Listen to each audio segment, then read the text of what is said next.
Hello everybody, it's Anita again. Today we're going to do a video about our big three. That is going to be your backpack, your shelter system, and your sleep system. So we've got all these things out. We're going to talk about what we have and how much they weigh, and then we'll talk about the total that we have so far that will go into our backpack. All right, as you see, everything we've got laid out here. It's a lot of pieces, but it's not a lot of pieces when you're considering that this is my home and my bedroom for the many months it's going to take me to complete the trail. First of all, we're going to talk about the backpack. This backpack I got off of Amazon a couple of years ago. I didn't really know too much about what I was doing at the time that I ordered it. I just knew I wanted it to be able to carry a lot of stuff, not be really heavy. I did follow the measurement instructions, and it has worked out pretty good. Like I say, this is made by Nevo Rhino. It is a total 50-liter pack. It does come with this nice bright green rain cover. I know that the material itself is water resistant, but that does not make it waterproof. So I will be lining it with a compactor trash bag, and then putting everything that I'm going to be carrying down inside that trash bag. And on the outside pockets, whatnot of the backpack, I will be putting my other things, that it doesn't matter if it gets wet or not. It also has this top, or some people call it a brain. It is detachable, and it has storage on the inside and the outside of it. This backpack is really comfortable. I'm just hoping that it's going to withstand the weight of everything that I'm going to be carrying. And everything that I order or buy for this trip, I have weighed it and made sure that it either weighs what the company claims or is very close to it. This is our shelter system and the stakes we will use for it. This is the Z-Packs duplex tent, meaning it's for 2 people. It is made out of a Dyneema fabric. I have a feeling that's going to be the very popular tent on the Appalachian Trail this year.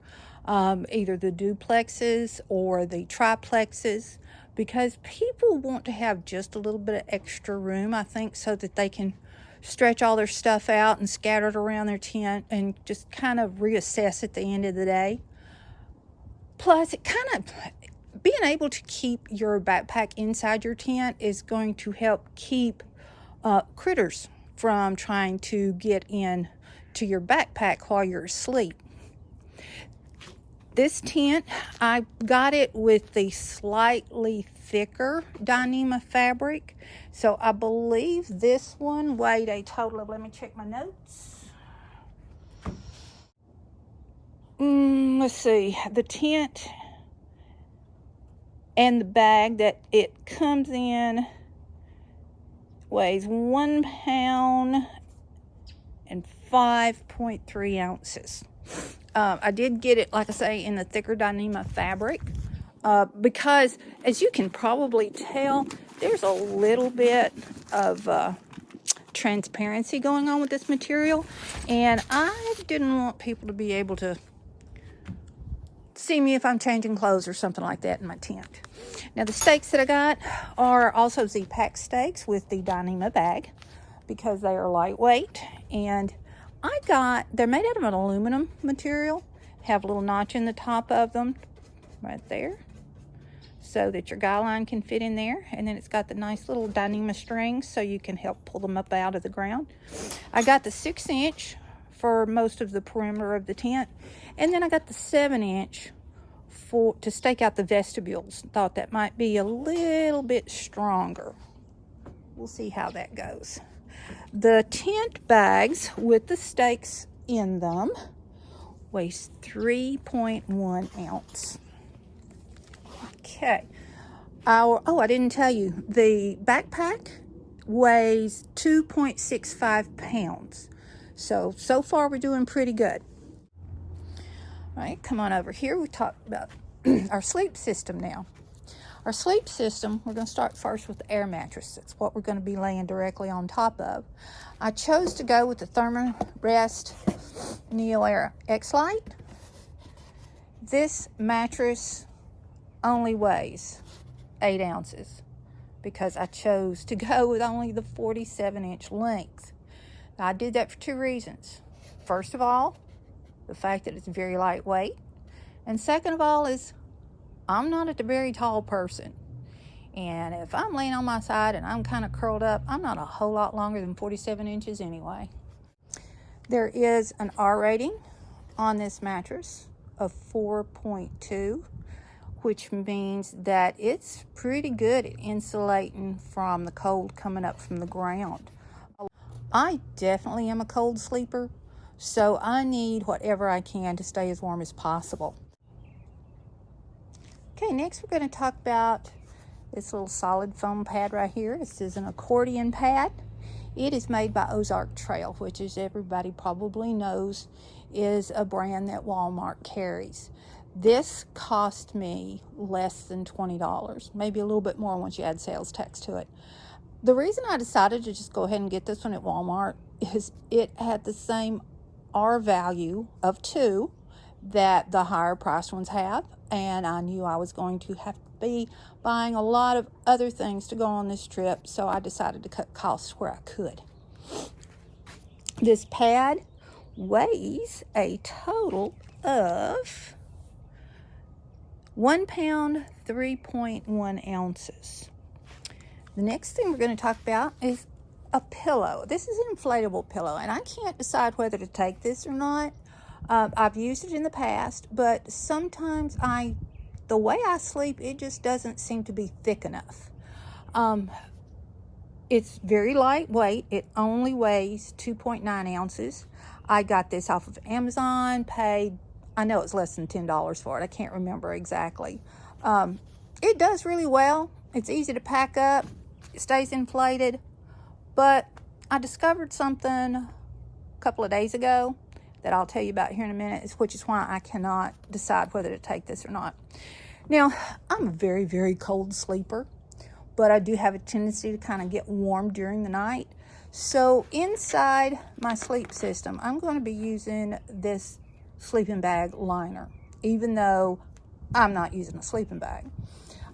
This one is the shorter version. They make this in 3 different sizes. And like I said, I'm not that tall, so I chose to go with the shorter version that is only, let's see, 6 feet long total from one end to the other. It weighs 9.3 ounces, and it is supposed to add up to 20 degrees Fahrenheit to my sleep system so I can be a little bit warmer. Now, one of the reasons I can't decide whether to take this pillow or not is I noticed whenever I took my puffy jacket and put it in its stuff bag, it's the size of a nice little bolster pillow right there, and it is considerably thicker than my inflatable pillow. And since I'm going to have this and keep it with me the whole entire way, I may end up leaving this pillow behind. That would save me 2.9 ounces. So yeah, I haven't decided yet. I'm going to have to do a field test on these 2 and see which one I like best. Okay, now comes the thing I'm really excited to talk about. Instead of getting a traditional sleeping bag, I chose to go with a quilt. The one I chose to go with is by a company called UGQ. I got the Bandit. It is a 10-degree rated bag. That is Fahrenheit. I got it in the regular length. It is a down-filled quilt. Is that not gorgeous? That is so nice, and it feels amazing. It does have a drawstring up around the shoulders so that you can draw it up. And I'm going to put all this out. I'm going to put the tent up and show you what all this looks like once we get done. I still have it in this big bag because I'm not ready to compress it yet. I don't want to compress it until I'm actually packing my backpack to go on trail. The UGQ Bandit quilt can be used either as a quilt or kind of like a sleeping bag. It has a drawstring along the bottom and some straps so that you can tighten it up around your feet, and it makes a nice little foot box. I had this filled with 950 down fill, which means it's extra lofty, and I like that. I like that a whole lot. So with everything that we have here, not counting the puffy, because that weight is going to get figured somewhere else.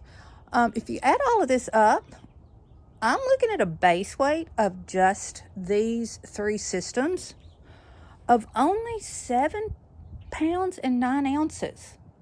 And since I don't consider myself an ultralight backpacker, I'm pretty proud of what we've put together. So I'm going to cut this camera off and get everything set up and show you how it all works. Okay, it dawned on me when I was looking back over this to see if I forgot anything, that indeed I did. I forgot to talk about the trekking poles. I've got the Z-Pex trekking poles. They are carbon fiber. They're very lightweight. They only weigh 15 ounces for the 2 of them. I got those. I already had some trekking poles, but when I bought my Dyneema tent, they were having the Black Friday sale where you got the trekking poles along with the tent, if that's what you chose. And that's a good thing, because guess what? That's what I'm using for my tent poles. If I had forgotten them, I might have been hurting. I'm sure I could have found out some way of setting it up, but at the first trail town, I would have probably gotten me some more trekking poles. Okay, so we're still looking at, though, a total base weight of still less than 10 pounds. So that's still pretty dang good. All right, let me put everything together and we'll see how it all looks. Okay, so there we have it. It is staked out with the vestibules being secured all the way around. There is an extra guy line in the middle of the tent that you can stake out to give you a little more headroom and foot room. And if you do something like this, like take a little stick and put in it, that'll help pull it more out instead of down. So it goes all the way around. Same on the back side. Yep. My little helper right there. So let's go on, and then I will show you. See what I'm talking about, though, about you can kind of see through it a little bit. My hot pink quilt really shows up. So we're going to, the way we get in is we just take one side off of that clip, undo this hook right here. I don't know if I can do it one-handed or not. Maybe I can. Okay, I'm going to set this down and roll that vestibule back, and we'll see what's inside. Okay, got the doors open. The zipper doors are rainbow doors, so once you get it completely open, it falls down and gives you complete area open. Okay, this is our quilt. Sleeping bag liner is inside, and then here's the pillow, and there is the accordion mat underneath. Now, another thing you can do if you don't want to set your backpack in the vestibule, you could, now there's my helper again, you could just get a stick and run it through the loop on your trekking pole and hang it that way. Or, as you see, there is plenty of room in here for me to lay all my stuff down here. Alrighty, so I hope you enjoyed seeing what my big 3 is, and if you have any questions about any of it, just let me know. If you've enjoyed this video and want to see what else is coming up, just hit the like and subscribe. And if you want to be notified when the next video comes out, just hit the little bell. Thank you. I'll see you later. Bye, guys.